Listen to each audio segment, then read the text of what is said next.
Good afternoon. Good afternoon. This is your host, Alfie Deer, the Streetz Talk podcast. Today, we got a special guest in the building today.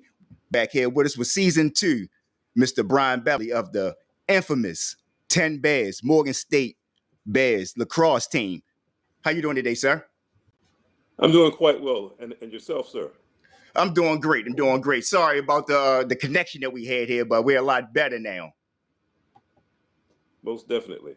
All right. So I wanted to bring you on here today because upon me doing a little bit of research, I stumbled across a little bit of information. And the information that I found, like a lot of people, once I've been talking about in the barbershop and things like that, a lot of people never heard of the 10 Bears. And I believe that's a story that we hear in the city, and not even here also in the city, but in the United States, because it's a part of America's history, is the 10 Bears. And what you guys did back in the 70s was remarkable. And I would like to talk about that a little bit and try to bring that to light a little bit to our guest today. And let's talk about what y'all accomplished during the 70s, especially in 1975. Thank you. Yeah, the program ran from 1970 to 1981. 1970 was the club team, and so the first varsity year was 1971. The first and only varsity lacrosse team at the HBCU, so we were the only black college varsity lacrosse team in the nation, I guess also in the world, for that fact. A lot of guys came out of Baltimore City, with some guys out of New York, and there were two coaches. Coach Chip Silverman, he coached from 1970 to 1975, and then Coach Sheldon Freed, he coached from 1976 to 1981. We accomplished some great things. Again, a lot of the guys who came from Baltimore didn't pick up a stick until they were in the 10th grade in high school. We beat some major colleges. We beat some established programs. We beat some people who took us for granted. Now, granted, there was a trade-off. Many of our guys had not picked up a stick until later in life, versus the people that we were playing had a stick in their hands since they were 5 years old. But back then, lacrosse was a little bit more physical. So to the extent that we didn't have the legacy and hours of stick work, we had the athleticism and we had the physicality. We couldn't do all the most of our guys could not do all the great dynamic things with the stick. But then from the physical standpoint, if you exerted enough physical pressure on someone over the course of the game, that often kind of leveled the playing field, if you will. So we had the athleticism and also the drive. Some guys had a chip on their shoulder. Again, it was the 1970s. So just the post-King assassination years. You've got the whole thing of racial unrest. You've got the whole situation of black existentialism, where blacks, particularly black men, were trying to establish their identity. If you think about the images in the early 1970s, you have the Superfly, you have the Shaft, you have the Mac, you have the Fred Williamson, you have the Jim Kelly movies. These were all attempts for black men, black people in general, and black men in particular, to go through an existential experience to try to define themselves. That to the extent that we didn't control the power, we weren't part of the main power structure. These are ways of trying to find positivity in being a black person. You think of the songs in the late 60s, James Brown, Say It Loud, I'm Black and I'm Proud. The whole saying is black is beautiful, Jesse Jackson in his slogans. So it was a time of black, I'm using the term black existentialism, the time of kind of defining one's identity. Now, certainly as we're now in our 60s and 70s, we realize now the impact that we had now as opposed to back then. Back then we were guys we playing a sport that we loved. And of course, since we were the only black team, all the teams we played were white. We won some major ones, and then in the years of growing pains, we lost some. But overall, it was an excellent experience. The guys were really sad when the program had to go away in 1981. You mentioned 1975. That's the victory over Washington and Lee. Was one of the top teams in the nation. And no one expected these guys from Baltimore City, who all their socks didn't match, and some of their helmets had paint and duct tape on them. Certainly no one expected these guys to come from Baltimore City and beat probably at that time the top team in the nation. But that was a great victory for Morgan State. It's the impact of the victory has gained in resonance and importance over the decades. Uh, Back then when it happened, I wasn't on that team. I played on the team in 1977 and 1978. But the 1975 team, oh yeah, the team itself was happy. And then since that time, uh, the importance of that has resonated to say, well, we're just as good as anybody else. If we give us an even playing field, give us the same rules, give us the same opportunity, uh, and some guys had excellent stick work, particularly the guys that came out of New York. But what we may not have had in excellent stick work, you had heart and desire. And So it was an excellent experience. and that's what they say it is. What is it? 90% mental, 10% skill. Mm-hmm.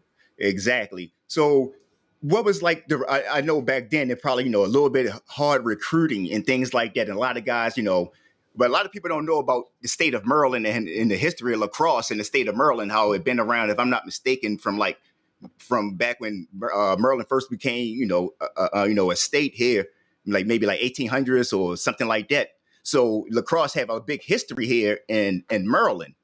So how was recruiting back then, trying to get guys that, back that time is football or basketball, or you had like, baseball, for the fact. But I know I seen, I seen one interview where it was, some guys just, they just were so happy to want to play because they probably never played before, but they got to go against other opponents that didn't look like them.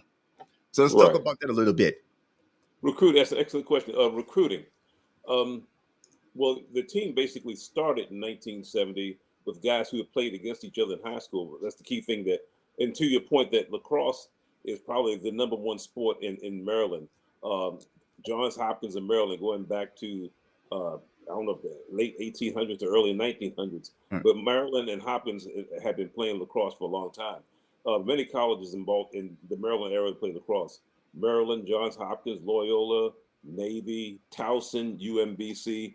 Um, so with Morgan's program starting, it started with a group of guys, primarily Dr. Miles Harrison, and I think also Mr. Val Emery, guys who had played in Baltimore City and and many of us had played against one another and said, hey, let's form a team. We want to do this. Uh, as I understand, a lot of the the early recruits came from the football team. Uh, for them, that many of them had never picked up a stick before, so lacrosse was something for them to do to stay in shape until football season, and also it allowed hitting. I think there was one gentleman by the name of Stan Cherry who was on the Morgan football team. He eventually wound up playing for the Baltimore Colts. So recruiting, you had the guys from Baltimore. Eventually, Coach Silverman uh, recruited some guys from New York, particularly Hampstead, New York. Have you heard of an actor called Method Man Yes. or Clifford Smith? He played at Hampstead. He actually played lacrosse. I don't know how many folks know that, but he was a lacrosse player for Hampstead. Well, some guys who preceded him, a guy named Dave Raymond, who came out of Hampstead, he came down from New York. He was a two-time All-American. So we over the course of the years, we got some excellent recruits from New York because you think about Jim Brown, who played at Syracuse. These guys, these were blacks who basically started in lacrosse at a very young age, unlike Baltimore. So we had primarily Baltimore, guys from New York. Once in a while, we get some guys from maybe Philadelphia or Virginia, but primarily Baltimore and New York, and New Jersey. New Jersey. Yeah, we got a fair number of guys from New Jersey who played up there. Um, but it's actually, if you talk about recruiting, particularly at HBC, it's two sides of that coin, because you have recruiting, but then you also have retention. So keep in Okay. mind that um, that was, I guess, because Vietnam was ended around 1974. So as the program went throughout that entire period, you had some guys who couldn't play all 4 years because they needed money. So they either they stopped college to go to work, or they went into the military. So yeah, so in answer to your question, recruiting was challenging, but even more challenging was keeping somebody up there for 4 years. Because a lot of guys, they may have had kids, they may have, or their parents needed money in the household. So it was challenging for guys to stay up there 4 whole years. So yeah, recruiting wasn't like recruiting was an ongoing thing. And to your point, there were some guys from out of state who had never played the game before, saw it, said, "Hey, let me give it a shot." I think of one gentleman who just entered the Morgan State Athletic Hall of Fame, Andre Wickham.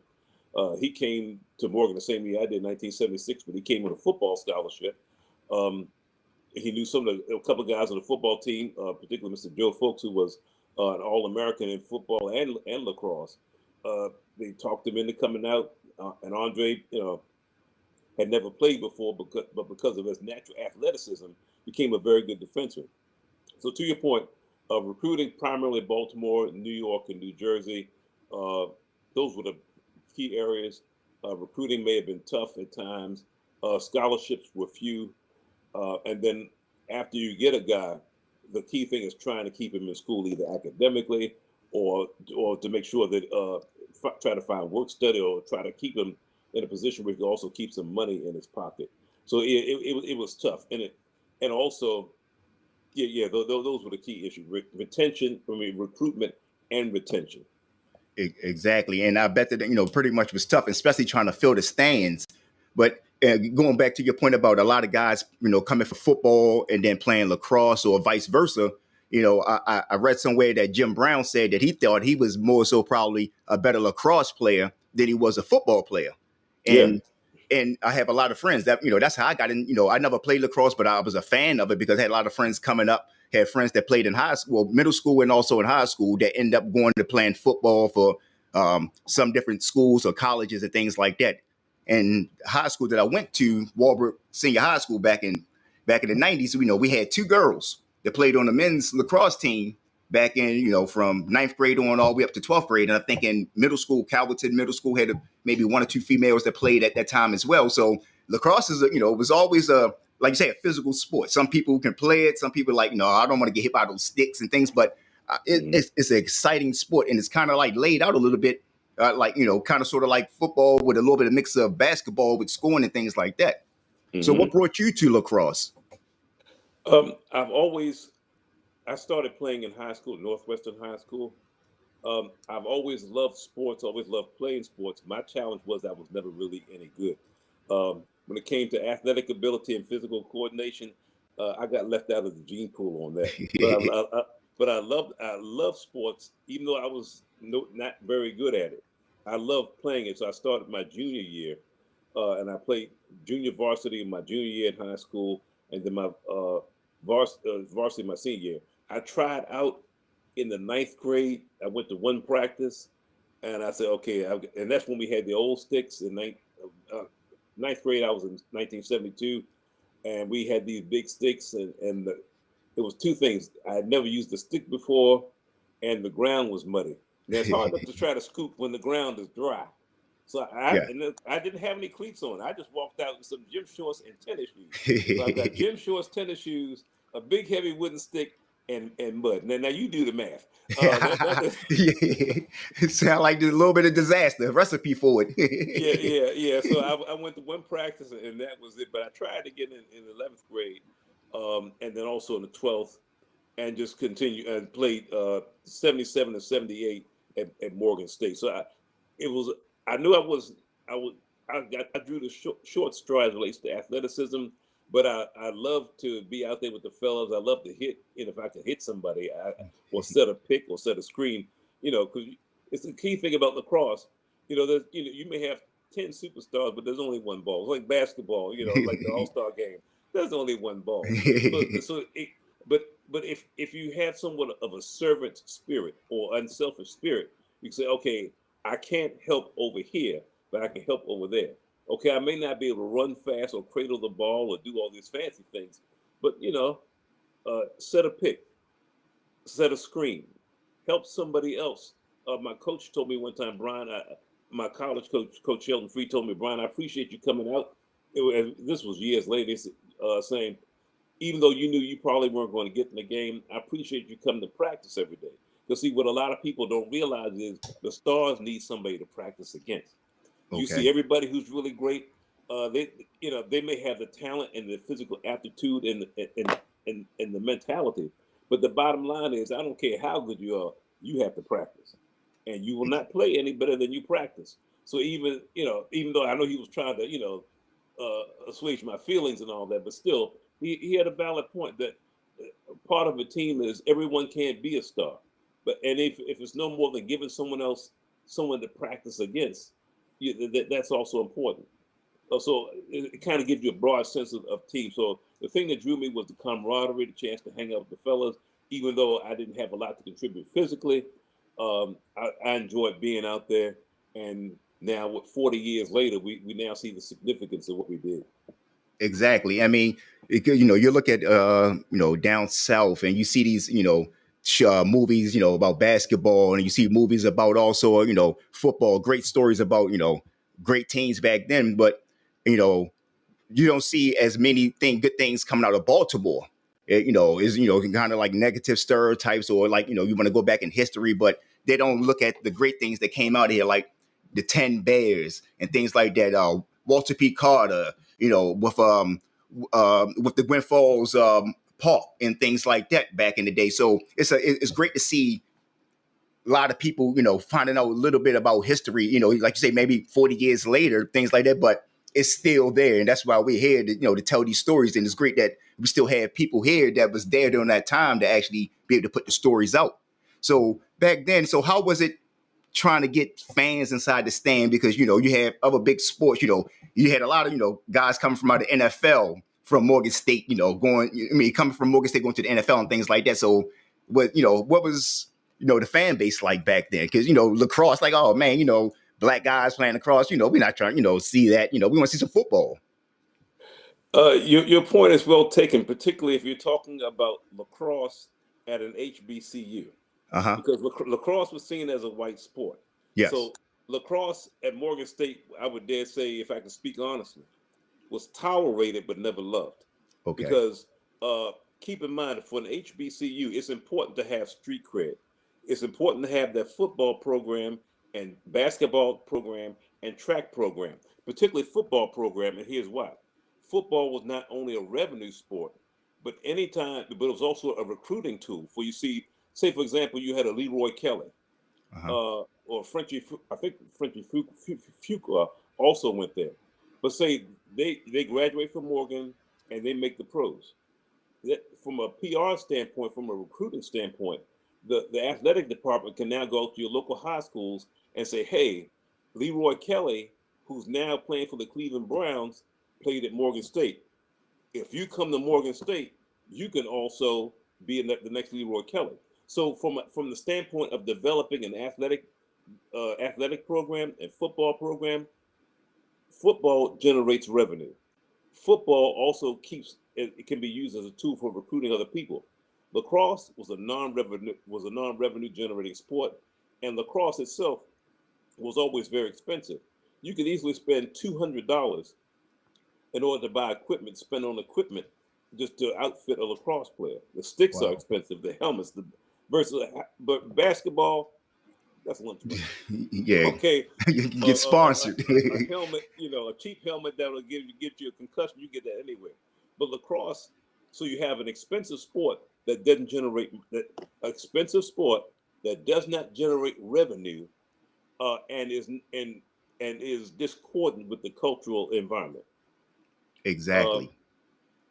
So so in terms of the fan base, well, based upon that, a team was from 1970 to 1981. As best I remember, at least during my time there, we were not allowed to play in the stadium. Wow. Because the stadium, they didn't want the lacrosse team messing up the turf. Because, and if I put on my football hat, my athletic department hat, I understand that. Because if you make your money off of football, you're gonna protect that from end to end. In fact, there were coaches who tried to keep football players from playing lacrosse, or tried to get them to quit the team. So I mean, I don't agree with that, but if I put myself in the other person's shoes, if I'm running an athletic department at a historically black college, I've got to go with what, I'm not going to spend money where I don't make money. Exactly. Exactly. And lacrosse made no money.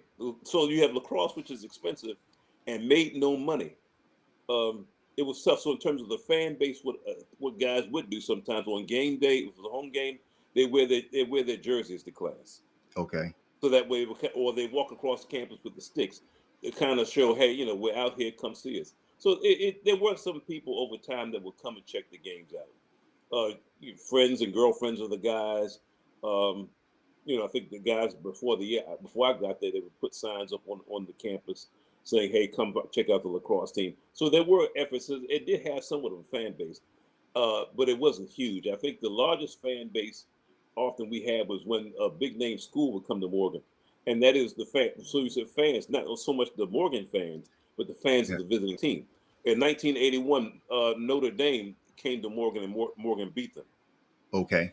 Uh, and so a lot of times when visiting teams would come to Morgan, those teams were supported by their fans, so those fans would come. And and even though there were tough times in the '70s and the post King era, all the fans were not hostile. You think black fans, white team, yeah, with any sport, you're going to get a few knuckleheads in the crowd, but for the most part, they want pitchforks and torches sitting there. I mean, you may have some sketchy moments, or if you're playing somebody, and he knows that he's either beating them up or you're getting the best of him. He may say a few things, to kind of mess with your head. Try to get you off your game. Sure, yeah. If you can't dominate a man's body, you dominate his mind. Exactly, Right? and that's one of the best. Yeah, exactly, and that's like Mike Tyson, the big Yeah. prime example. He Yeah, dominated. Mike Tyson walk out black shoes and no socks. Now, come on, man. He won already right then and there. I'm not Yeah, fighting this guy. exactly. But Eh, in terms of fans, so not a whole lot of Morgan fans. Often, if we're visiting teams, you get most of those fans. But there was a cultural and business reason for why Morgan really did not promote lacrosse at the time. Yeah, and then you look at it. Fast forward now, and let's fast forward to like maybe early 2000s, and when the story really started coming alive a lot more. You had ESPN and things like that, PBS and people like that, and now it's like you're saying, putting light on Morgan State back then and what that they was doing. Now if they can go back then and think about like, man, we should have put a little bit more into this lacrosse team, but everything happens the way it's supposed to happen. I'm thinking, how it's supposed to happen in life. And probably all of that had to happen for us to be here at this moment, still talking about something that happened 40 years ago that a lot of people didn't really know much about. Right. Our program and the victory of Washington Lee has grown over time. Was it back in 2015? U.S. Lacrosse, which is now known as USA Lacrosse, when they created their new museum and Hall of Fame, they actually established a permanent exhibit for our team. So Wow. if you ever go out to Sparks, Maryland, to the U.S. Lacrosse Museum and Hall of Fame, ask them to show you the Morgan State Lacrosse exhibit. In fact, on top of the exhibit is a big plastic M with my varsity letter on it. And I'm always proud of that because you're looking at a guy who didn't have athletic ability, but through divine favor, my varsity letter is in the U.S. Lacrosse Hall of Fame. Also, outside of the building itself, they have a series of dedicatorial bricks. You'd have to search real hard, but there's also a brick in honor of our team. Yeah, the who the team is has grown in stature over time. But the key thing is, most of us again are in our 60s and 70s. We're just happy to still be here, because we don't necessarily equate ourselves with the Tuskegee Airmen, but but we're still young enough. We're in our 60s and 70s, but we're still involved in the game. The program started at Hampton. Was started by a guy I played against in high school and played with at Morgan, Coach Louis Carter. He started the Hampton program. He started as a club team, and eventually they jumped straight to D1. Coach Wow. Chaz Woodson is the coach there now. So Hampton is there because of Morgan State. And Wow. basically, in the middle school leagues in Baltimore City in the 1980s, 90% of those coaches had all played together at Morgan State. Wow. And even That's now in great. Baltimore City, the coach of the city high school, Coach Merck Ryan, Morgan State. Edmondson, Coach Gene White, Morgan State. I think in Randallstown, Coach Michael Carrington, Morgan State.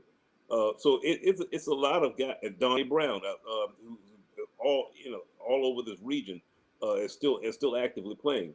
I think up in New York, Mendoza Wallace, he's in his late 60s, still playing club ball. So Wow. basically like 6 degrees of Kevin Bacon. If you could trace a lot of stuff back to what we did. We may Wow. not still be on the field, but we're still in the game. Wow. And not even in the game, always, and then you got your mark in history. It's always going to go down in history, and like you say, you started off from a gentleman going onto the field and not knowing much about lacrosse to now having your varsity ladder still hanging up there in memorial right now. So that's great. I mean, who would say, from you looking back from then starting off playing, just look at this something to play, something to do, get a little bit of frustration off to now to being basically the spokesperson for the 10 Bears, if you must say. Well, I thank you for that. Yeah. I'm one of several spokespersons. I'll put it Yeah. there. Okay. Don't get me killed, brother. Yeah, no, no. I want to have you back on again. So I'm not. I'm No. one of the spokespersons. Please do not kill him. I'm one of many. Exactly. I mean, and it's great though. It's great that you still could be sitting here and talking about it. And the gentleman, y'all still name is going to be, with enshrined pretty much until the test of time. Grandkids, great grandkids, always going to know about lacrosse because, like I say, this state is basically been one of the top sports here in this state. And if I'm not mistaken, it's crazy. It should be the state sport, but I think jousting is, and I don't even know the last time I even seen a joust. Except for it's interesting you mentioned that. I think it was the late '80s, early '90s. I actually was involved, submitted a bill to City Hall for them to make lacrosse the state sport instead of jousting. I think the bill died on the floor, but at least I gave it a shot because everybody plays lacrosse in Maryland. From each end of it, lacrosse is the sport. It's played pretty much all year long now because they play by club teams, rec teams. So but to your point, we're just thankful that we are still here and around to still try to influence and promote the game at whatever level we can. Exactly. And then, speaking about you saying about Hampton, and also one of the players that played with Morgan State, his son played for John Hopkins or something, if I'm not mistaken. He was like one of the top players at John Hopkins. Right, Dr. Miles Harrison. He was one of the Yeah. co-founders of the team, and his son Kyle Harrison I think Kyle made it All-American at least twice, if not three times. And he won the Tuaraton Award his senior year.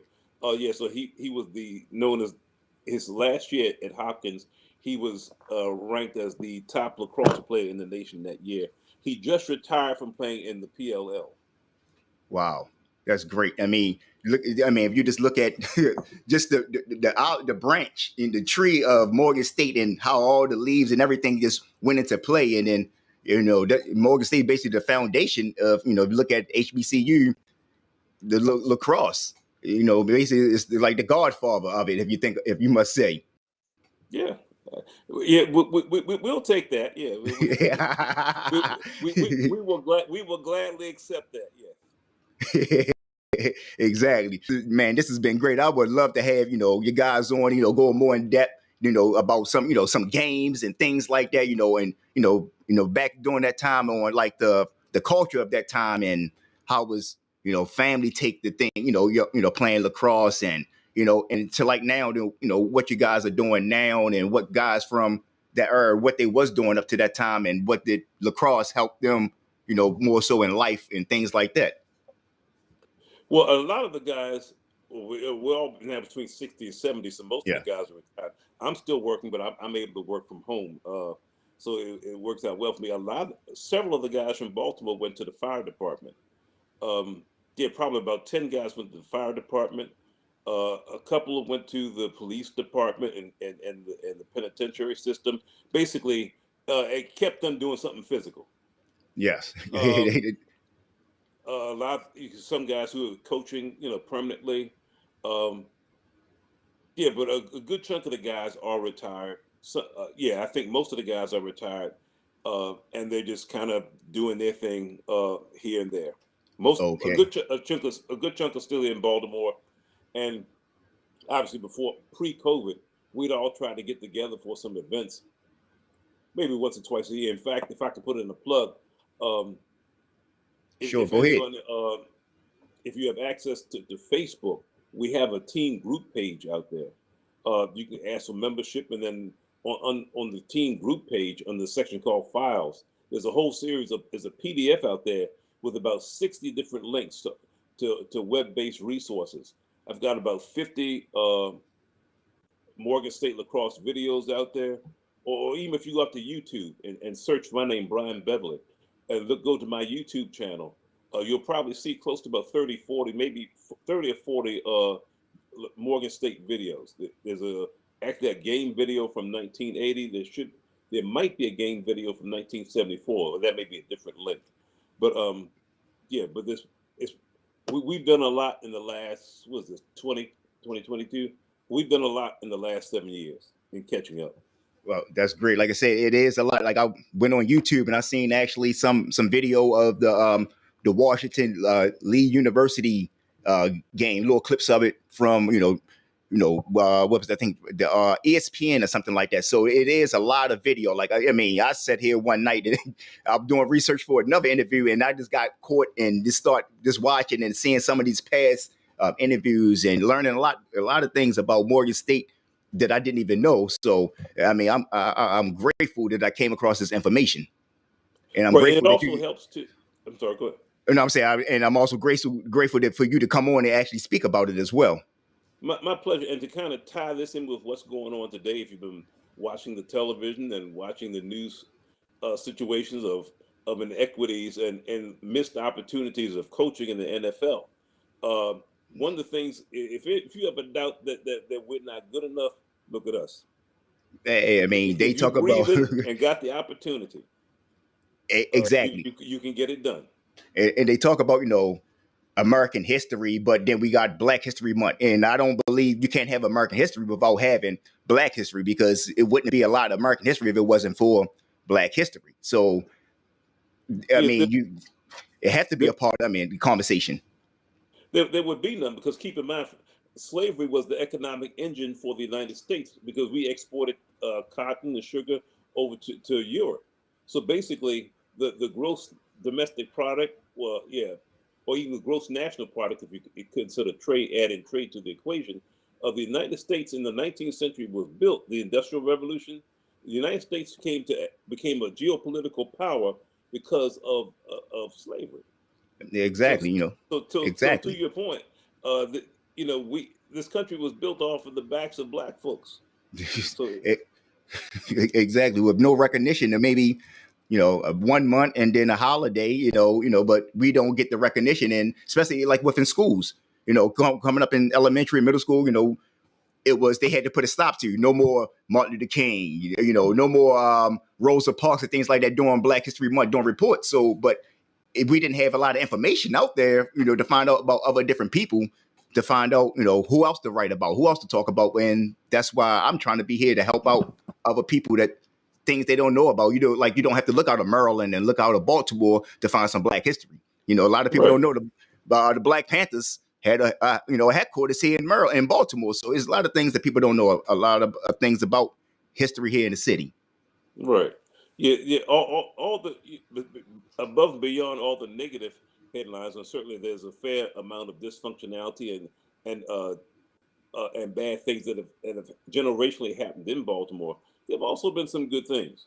And exactly. We made a lot of solid contributions. So this whole thing belongs to all of us, good and bad. Exactly. And we need, we have to get the word out and try to get more positive look on the city of Baltimore, because we, it's not always, negative things. We have a lot of good days here in Baltimore that can overcast the bad days.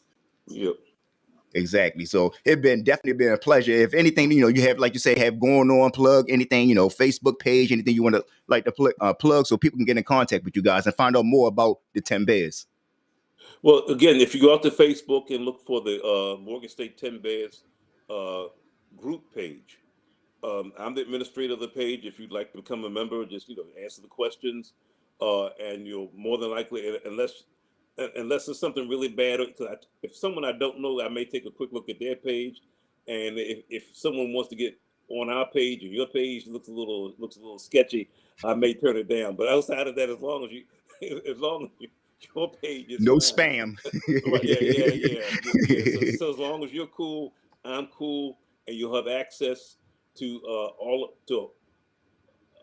I'll use the word goo gobs. It's a whole lot of information, photos. Again, I have PDFs with videos of about 60 different videos, and also other internet links of information on the team.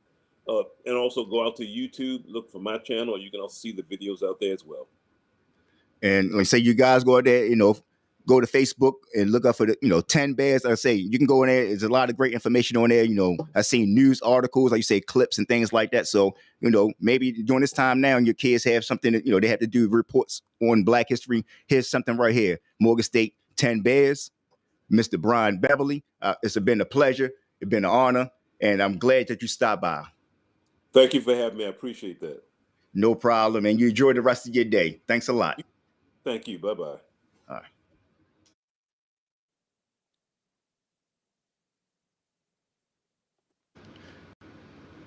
Yes, sir. I really appreciate it. I really appreciate you, you stopping by. Take this video off. I really appreciate you stopping by, sir. I really appreciate it. It's definitely been an honor.